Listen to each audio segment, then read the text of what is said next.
lesson 1 about listening. We're going to look at some tips for improving our listening score. So tip number 1 says read the questions and answers before listening to the conversation or presentation.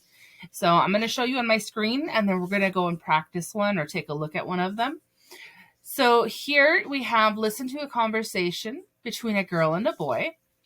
And I only have one question. So I would hit play on the screen. I don't know why it's white, but I would hit play on it, and it would read the question and each of these answers. So let's take a look at that. So here I am on that, and I'm going to hit play.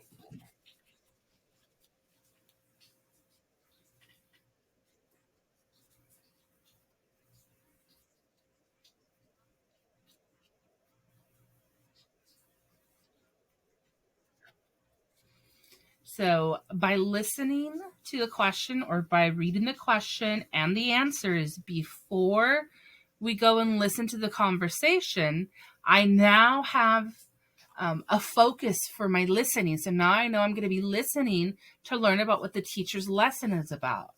Now, just because you get to it and you understand where the lesson is doesn't mean you shouldn't hear the entire thing. Okay? So tip number 2 is pause the recording for longer conversations and presentations. So as I'm listening to this presentation,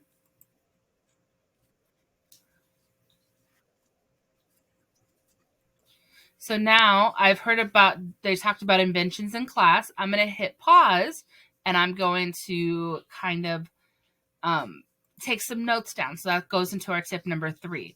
When you have longer presentations, this is a great time to take notes about the facts that are given and any information that's relevant to answer the question. So again, remember, we've read the question and the answers first, and we're going to pause as we need to take down some notes.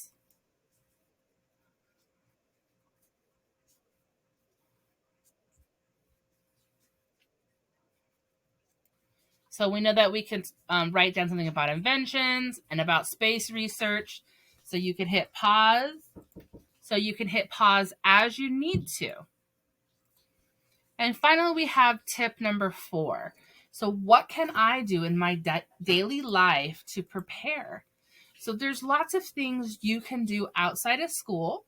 You can practice listening by watching TVs or movies in English, even listening to the radio, podcasts, songs in English. So that's giving you lots of practice for your listening skills. And you can even practice with your friends or with family members. When shopping, you can pay attention to the people around you and what they're saying. Even when paying, ask the cashier to speak to you in English so that you can practice. I know that's scary, but you want to remember. Now, just because the cashier is speaking to you in English doesn't mean you can't respond in Spanish, but that's going to help you build those listening skills.